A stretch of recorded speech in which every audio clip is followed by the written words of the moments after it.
নমস্কার সবাইকে। আমি আজকে কুমড়ো, আলু আর চিংড়ি মাছ দিয়ে তরকারি রান্না করব। তখন আমি কুমড়োটাকে কেটে নিয়েছি, আলুটাকেও কেটে নিয়েছি। কেটে আমি এগুলোকে ভালো করে ধুয়ে রাখছি। ধুয়ে রাখার পর আমার এখানে লাগছে কালো জিরে, হলুদ গুঁড়ো আর পরিমাণ মতো নুন। আর এখানে লাগছে টমেটো, আদা, কাঁচা লঙ্কা আর জিরে। এটাকে আমি বেটে নেব ভালোভাবে। মশলাটা বেটে নেওয়ার পর এখানে আমি চিংড়ি মাছটাকে ভেজে রেখেছি আগে।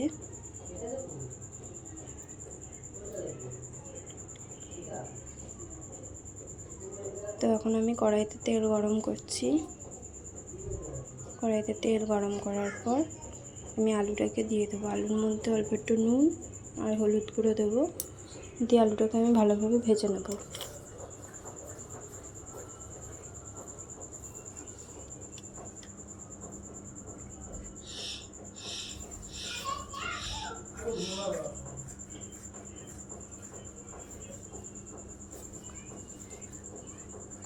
আলুটাকে ভালোভাবে ভেজে নেওয়ার পরে এবার আমি কুমড়োটাকে ভেজে নেব। কুমড়োটাকেও আমি ওরকম নুন আর হলুদ দিয়ে ভেজে নেব। কুমড়োটা ভেজে নেওয়ার পর আমি তেলে কালো জিরে ফোড়ন দেবো। কালো জিরে ফোড়ন দিয়ে আমি মশলাটাকে দিয়ে দেবো, বাটা মশলাটা, যে মশলাটা আগে আমি বেটে রেখেছিলাম।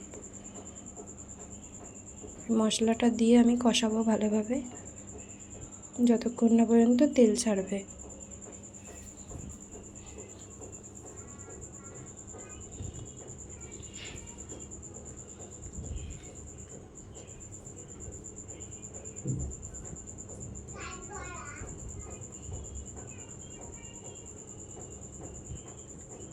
মশলাটার মধ্যে আমি একটুখানি নুন আর হলুদ দিয়ে দেবো।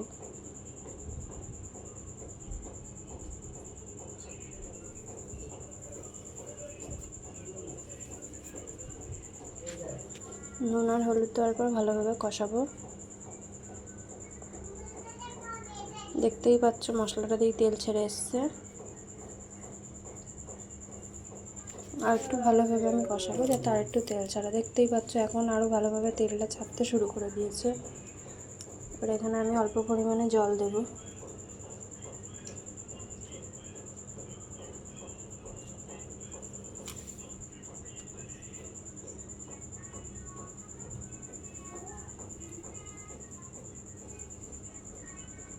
জল দেওয়ার পর আমি মশলাটাকে আবার কষাবো।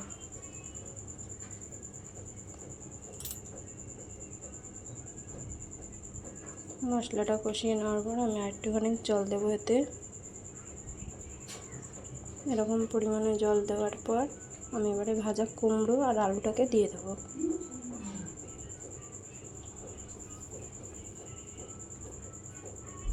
দিয়ে এবার এটাকে ভালোভাবে নাড়াচাড়া করব।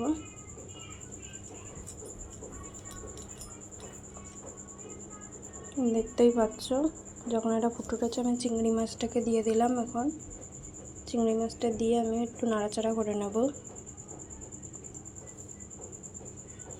নাড়াচাড়া করার পর এখন আমি পরিমাণ মতন জল দিয়ে দিচ্ছি। এটা কিন্তু গরম জল। এবার আমি একটু ঢাকা দিয়ে দিলাম, হালকা একটু ফুটে উঠুক। দেখো ফুটে উঠেছে। আমার একটু নুন কম ছিল তাই আমি একটু অল্প নুন দিয়েছি। তো তরকারিটা আমার এখন প্রায় হয়েই গেছে।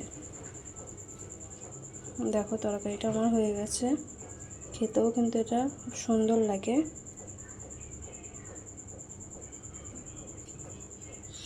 দেখো তরকারিটা আমার হয়ে গেছে। কি সুন্দর হয়েছে তরকারিটা দেখতেও, আর খেতেও কিন্তু খুব সুন্দর হয়েছিল। তোমরা সবাই ট্রাই